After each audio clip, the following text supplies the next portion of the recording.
I'm Alex Dykes, and today we're taking a look at the 2013 Honda Civic. Now you might be asking yourself, why are we taking a look at the 2013 Honda Civic when the 2012 Honda Civic was all new anyway? Well, the reason is the 2013 Honda Civic is a complete refresh, practically, of that 2012 Honda Civic to address some of the complaints, mostly of the automotive press, because I haven't really heard too many complaints out of Civic owners of the 2012 model. For 2013, just a year later, we get an all-new hood, all-new grille, all-new bumper, all-new headlamps, we get all-new tail lamps, all-new wheels, and a completely revised interior. So let's walk around, let's hop under the hood, and let's take a look.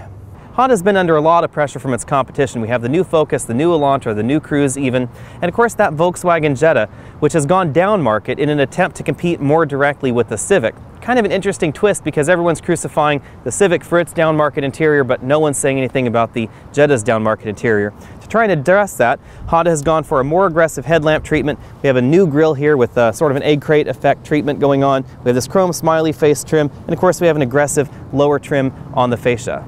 Not a whole lot's changed in the side profile of the Civic, so we have the same 4-window arrangement with a fixed window in the front door and a fixed window in the rear door. Even the rear end got a makeover with new tail lamp modules and a new trunk lid, of course. The biggest changes for 2013 in the Civic, however, are here inside, because that was the source of the biggest complaints from the press and certain customers for the 2012 Civic. So the old Civic, you can check out some of our videos on the 2012 natural gas Civic and of course the hybrid. The old one had a what they called a rice paper effect trim on the dashboard. It got a lot of laughs, but I actually thought it was an interesting alternative to this faux cow treatment that's going on here. Pretty much everybody does this sort of faux leather look on the dashboard, and I kind of liked the rice paper because it was something different, it was unique. Yes, it was hard, yes, it was scratchy, but it was at least different.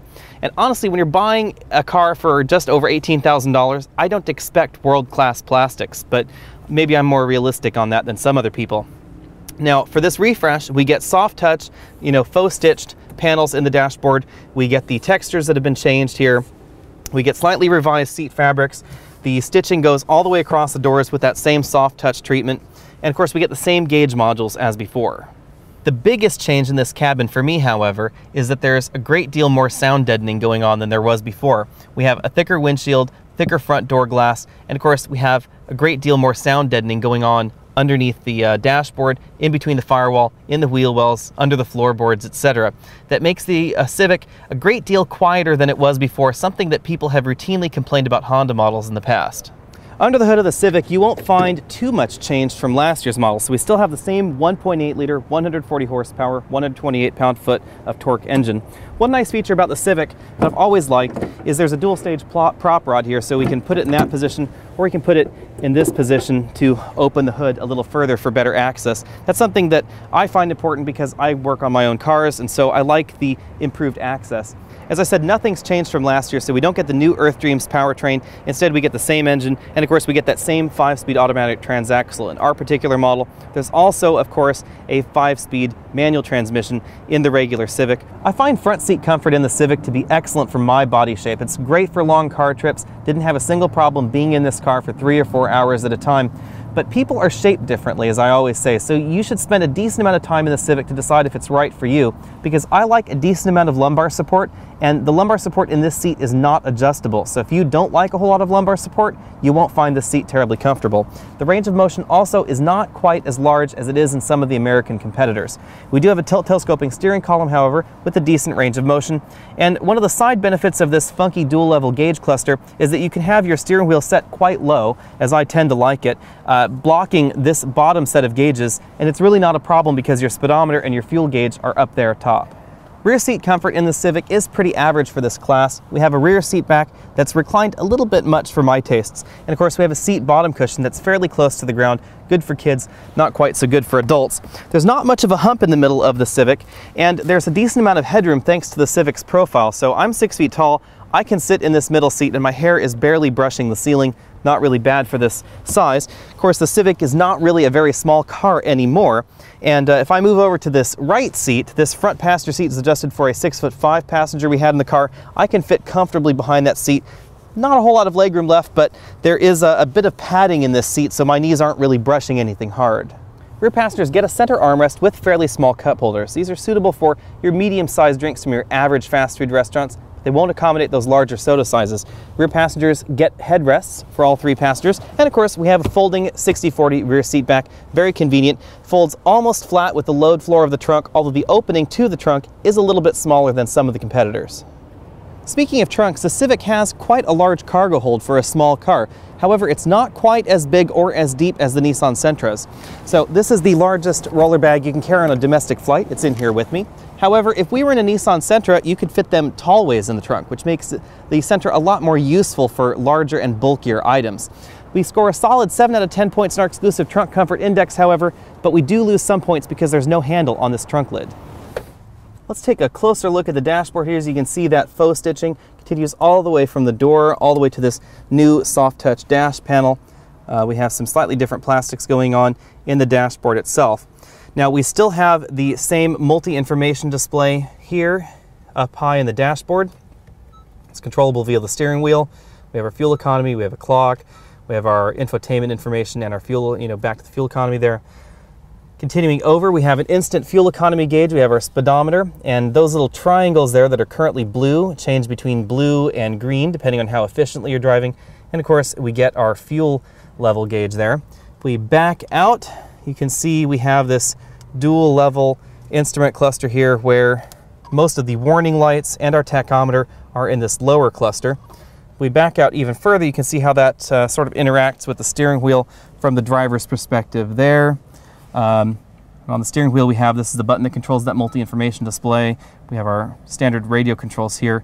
The menu button, of course, controls that display as well. And over here we have our cruise control buttons. Since we're in an EX model Civic, we have the 6-speaker sound system, which gets those tweeters up there in the dashboard. Of course, we get the same controls as the rest of the models. We have our phone button here because we have standard Bluetooth now in the 2013 Honda Civic that wasn't there before. Of course, we also have a standard USB and iPod interface as well with Pandora audio streaming. So up here we have our FM, AM radio buttons, we have our CD, our auxiliary input, setup buttons, and our phone button. And again, the display for that radio is up here very high in the dashboard, which is an interesting twist. Now, if we're on our USB or iPod device, we can control that via this little multi-control knob here, so you can navigate around your iPod that way. An interesting thing with this Honda system, however, is you can also control the iDevice through the screen on the iDevice, so you're not limited to just using the system. It doesn't lock the buttons on your iDevice. Now, there are no voice commands in this system as there would be with Ford Sync or Toyota's new Entune system, but that ability to control your USB or your iDevice from the device itself makes that a lot easier to deal with. The improvements that Honda made to the sound deadening in the Civic are immediately apparent out on the road. There's not only a great deal less wind noise, but there's also less engine noise going on, something that's always been a problem in the Civic, as well as a number of other Honda models.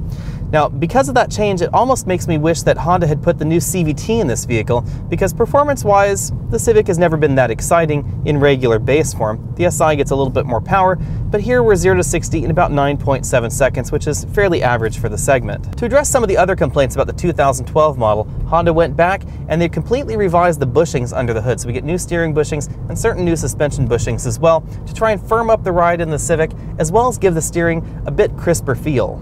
The tweaks that Honda's made to the Civic take the Civic from being competitive if you like the Civic or you wanted a Honda, to a vehicle that's just competitive, period. Now, my personal preference in this segment would be the Nissan Sentra, primarily because of the CVT, and I find the CVT and the drivetrain in that Sentra just a little more to my liking. The Sentra has had a few initial reliability problems that haven't presented themselves in the Civic, so you should keep that in mind.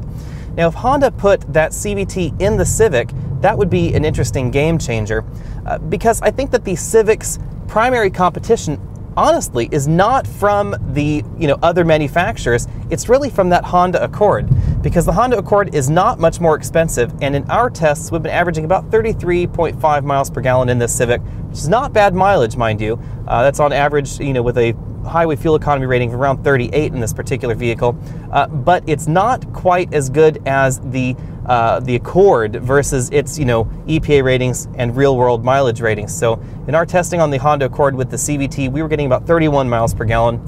So you have a much bigger car. It's much more refined than the Civic, and it has that CVT and gets really good fuel economy. So I think that the honest competition for the Civic is really Big Brother Accord. Instead of having an endless array of a la carte options, Honda likes to bundle all their features in certain trim levels. And other than the natural gas, the hybrid, and the SI model, there are really just 3 models of the Civic that you'll find on the lot. There's the LX, the EX, and the EXL. The LX starts at $18,165. The EX, as we're testing here, $20,815, gets you the alloy wheels, the 5-speed auto, the moonroof, automatic climate control, the stereo, and opens the door to the navigation system. If you want leather, that's the EXL. That's $22,265, gets you a few other features as well, and again, opens the door to navigation. The 2013 refresh has transformed the Civic more than I thought possible. We have a nicer, more upscale interior, we have a slightly more aggressive front end, we have a more elegant back end, and of course, the car only costs $160 more than it did last year. Now, which compact sedan to buy is really more of a personal preference because there are no bad entries in this segment. I think my personal preference would be for the Sentra first and then this Civic second, primarily because of the Sentra's styling as well as the CVT in the Sentra. And I know that's a strange thing for an auto journalist to say because in general people hate CVTs, but I live up and over a 2,200-foot mountain pass, so in my daily driving, the CVT makes an awful lot of sense. CVTs also end up saving gas, which is why the brand new Honda Accord, the 2013 Honda Accord with the CVT and its 200 horsepower engine, gets almost the same fuel economy on average that we've been getting in this car. Even though the EPA scores are further apart, that Honda Accord scored 31 miles per gallon in my daily driving average, and this car scored 33.5, which is not a huge difference between the two. I think that honestly, the major competition for this Civic is not going to be a Focus or some other car on someone else's lot. It's really going to be that Honda Accord on Honda's lot. Be sure to subscribe to us by clicking that link down at the bottom. And of course, comment on this video, tell us what you liked, what you didn't like, what you'd like us to review. And of course, go check out our Facebook page as well.